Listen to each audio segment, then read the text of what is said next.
होली की कहानी story of Holi. Holi की कहानी स्टोरी ऑफ होली क्या है अगर आप नहीं जानते तो इसे अवश्य, क्योंकि होली भारत का एक प्रसिद्ध पर्व है। सतयुग में माता दिति और ऋषि कश्यप के पुत्र हिरण्यकश्यप, जिन्हें हिरण्यकशिपु भी कहा जाता है, और हिरण्याक्ष थे। हिरण्याक्ष एकदम नकारी असुर था। हिरण्याक्ष ने भूदेवी धरती को नष्ट करने हेतु उन्हें रसातल ले गया। तब भगवान विष्णु ने वराह अवतार लेकर भूदेवी की रक्षा की और आताताई असुर हिरण्याक्ष का वध किया। अपने छोटे भाई के वध से हिरण्यकश्यप बहुत ही क्रोधित हुआ और विष्णु द्रोही बन गया। उसे नारायण पूजा से क्रोध होने लगा। ब्रह्म तप, वह तपस्या करने लगा। भगवान ब्रह्मा जी से तप कर शक्तियाँ एवं वरदान प्राप्त किए और फिर इन शक्तियों से वो वैष्णव भक्तों का वध करने लगा। स्वयं को भगवान संबोधित करने लगा और स्वयं की पूजा लोगों पर थोपने लगा। प्रहलाद की विष्णु भक्ति।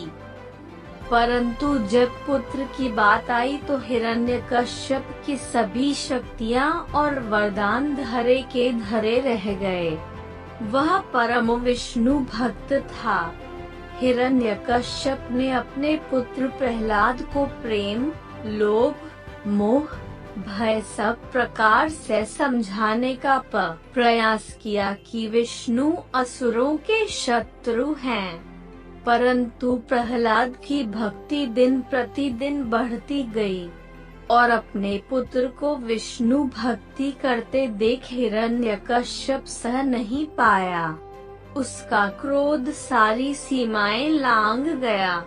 अब वो अपने ही पुत्र को मृत्यु दंड देने की चाह रखने लगा।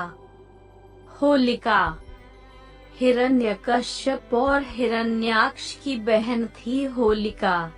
वो भी तपस्या कर शक्तियाँ और वरदान अर्जित किया करती थी। उसे वरदान स्वरूप एक चादर मिली थी, जिस चादर को ओढ़ने मात्र से अग्नि जला नहीं सकती। हिरण्यकश्यप ने अपनी बहन होलिका के साथ मिलकर प्रहलाद को मारने का षड्यंत्र रचा। उसने प्रहलाद से कहा यदि उसे अपनी भक्ति पर भरोसा है तो वह अपनी बुआ होलिका के साथ अग्नि में जाकर बैठ जाए, अन्यथा विष्णु भक्ति त्याग दे। यह सुनकर प्रहलाद अपनी भक्ति के सहारे उस अग्नि में बैठने को तैयार हो गया। प्रहलाद की भक्ति विजय। वेदी बनाई गई और उसके चारों ओर अग्नि का प्रबंध किया गया। होलिका अपनी दिव्य चादर ओढ़कर बैठी, जो उसकी रक्षा अग्नि से करने वाला था, और उसकी गोद में प्रहलाद बैठ गया। अग्नि प्रज्वलित की गई, परंतु भक्त प्रहलाद तनिक सा भी विचलित नहीं हुआ। वो अपने भगवा ध्यान मगन हो गया। अग्नि बढ़ने लगी, तभी वायु के वेग से लपटों ने उस दिव्य चादर को उड़ाकर प्रहलाद को ढक दिया और आकाशवाणी हुई कि होलिका ने वरदान का दुरुपयोग किया है, जिसके दंड स्वरूप उसकी मृत्यु निश्चित है। और दंड स्वरूप होलिका उसी अग्नि में जलकर भस्म हो गई। इधर उसका भाई हिरण्यकश्यप अपनी प्रिय बहन की मृत्यु से अत्यंत दुखी होकर विलाप करने लगा। अतः एक बार पुनः भक्त प्रहलाद की भक्ति विजय हुई एवं अधर्म का नाश हुआ। होली का उत्सव।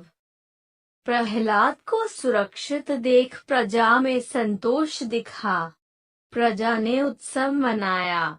यह बुराई पर अच्छाई की विजय है, अधर्म पर धर्म की विजय और क्रोध पर प्रेम की विजय है। प्रजा ने अपना आनंद अलग अलग रंगों से रंगोत्सव मनाकर किया। अच्छे अच्छे पकवान बनाए गए और गीत गाए गए। सतयुग से कलयुग तक होली निरंतर मनाई जा रही है।